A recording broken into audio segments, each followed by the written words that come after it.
The White Maiden.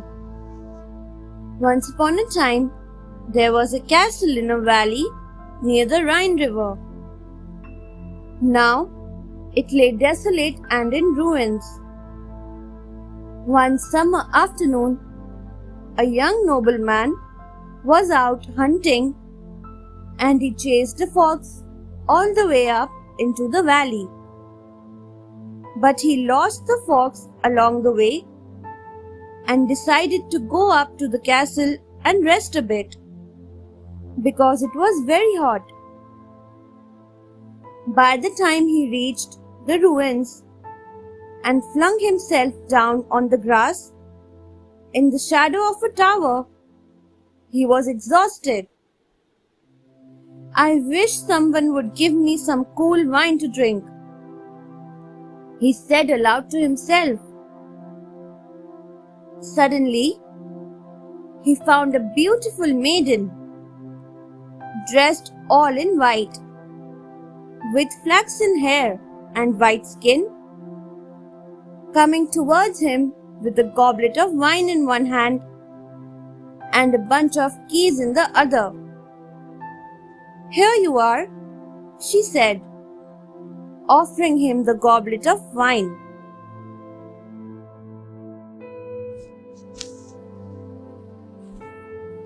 The search.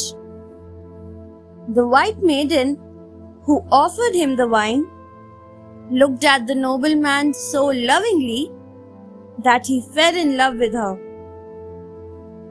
He took the goblet and gulped down the wine, peeping up at her again and again as she smiled at him. She drifted away after he had finished, vanishing into the ruins through a broken doorway.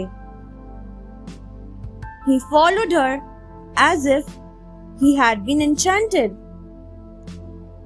But going in through the doorway, he ran into cobwebs and bats, and owls fluttered in a mad frenzy over his head, and that flew out, disturbed by him. No one had been inside the ruined castle, and there was no sign of the White Maiden anywhere. He forgot about everything, including hunting. He used to come to the ruined castle every day, searching for the White Maiden. He fell ill and delirious wandering there. A woodsman who sometimes gave him food found him one morning, lying dead outside the ruins.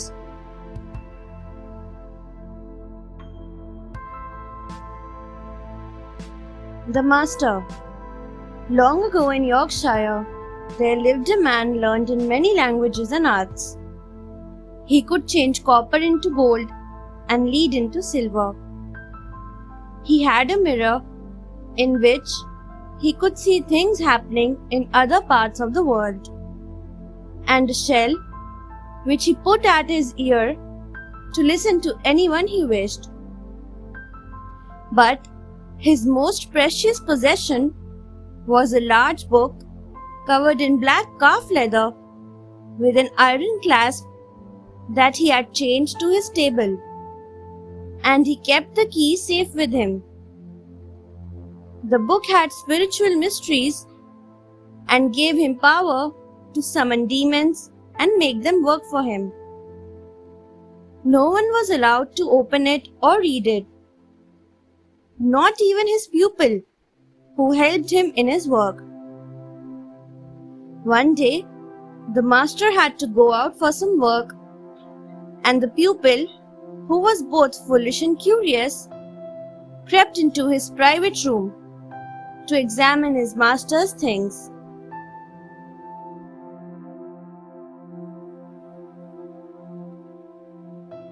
The curious pupil. The pupil couldn't make gold or silver. The mirror was clouded, and he could only hear the sea in the shell. Then he noticed that the book was open. The master had forgotten to lock it.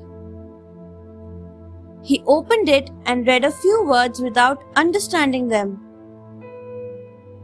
Suddenly, with a thunderclap and an earthquake, the horrid-looking demon, Beelzebub, with fiery eyes and smoke, stood before him.